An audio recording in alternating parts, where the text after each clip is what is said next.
Morning সমস্ত শিক্ষকগণকে।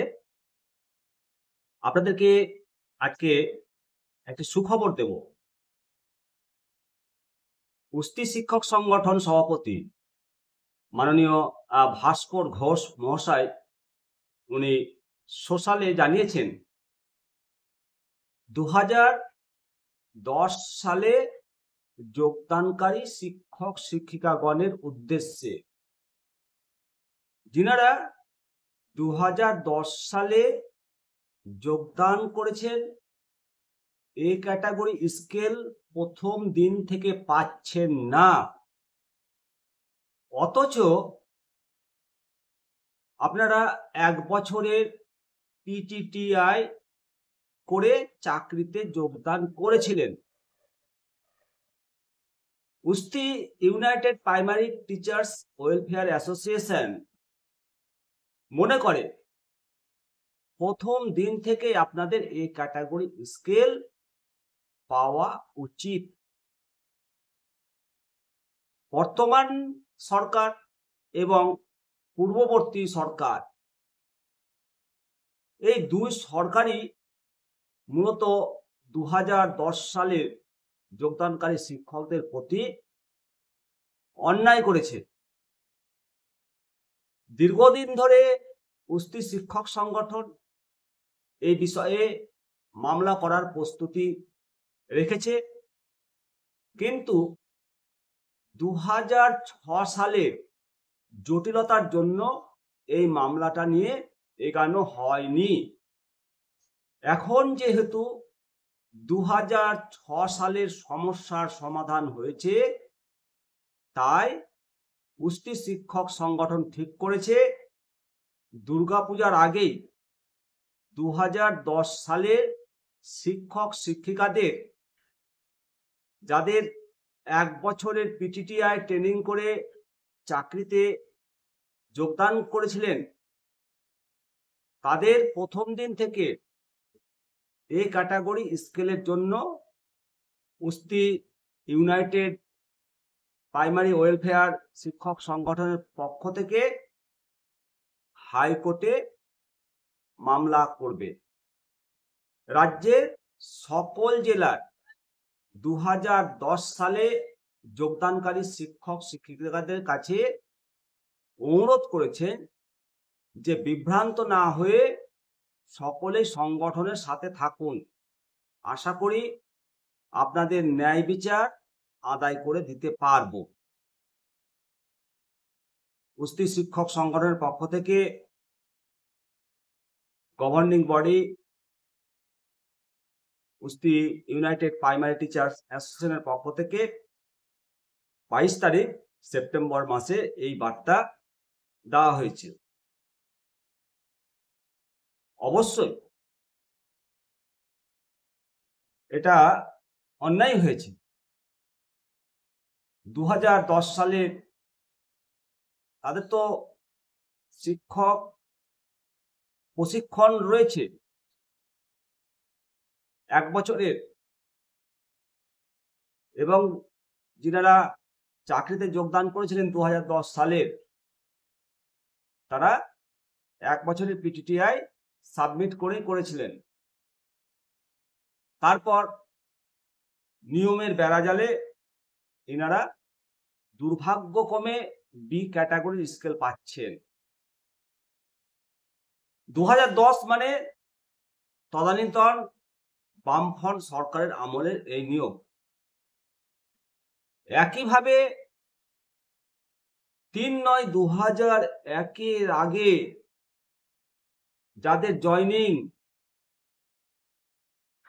তারাও একইভাবে বঞ্চিত হয়েছিল।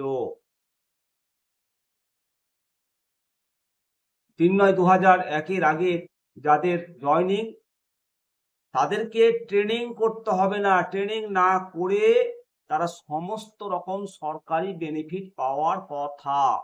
এর ফলে তাদেরকে কোনোদিন ট্রেনিং এ পাঠায়নি, 1-2 করে পাঠাতো, এবং হাজার হাজার শিক্ষকগণকে ট্রেনিং না করিয়ে রেখে দেওয়া হয়েছিল। এর ফলে তারা বি ক্যাটাগরির স্কেল পেত। আর অনেক ছোট ছোট ভাইয়েরা, জুনিয়র ভাইয়েরা প্রধান শিক্ষক হয়ে তারা তাদের থেকে অনেক উচ্চতর স্কেলে বেতন পাচ্ছেন এখন। তবে তাদের এই বৈষম্যের সুরাহা করেনি কেউ। ভাগ্যিস কেন্দ্র সরকার এনআইএস কে দিয়ে ট্রেনিং করিয়েছিল। তবুও এই 2001 আগে এদেরকে ট্রেনিং করার জন্য কোনো প্রকার নির্দেশ দেয়নি, বা 50% করার জন্য নির্দেশ দেয়নি। তারা নিজে থেকে এই ট্রেনিং করেছে। তারপর বেনিফিট পেয়েছে, প্রধান শিক্ষক হয়েছে। তারপরেও আবার বঞ্চনা রয়েছে।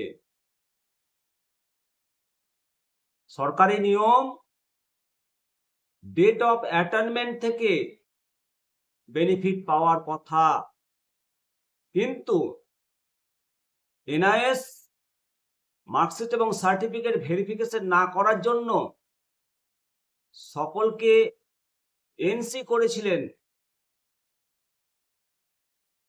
সেই এনসি রিমুভ হওয়ার পর দীর্ঘ লড়াইয়ের পর মার্কশিট সার্টিফিকেট পেয়েছে, কিন্তু মার্কশিট সার্টিফিকেট লেট করে পাওয়া হলো। তারপর 2022 সালে এ ক্যাটাগরির সুযোগ সুবিধা পেল।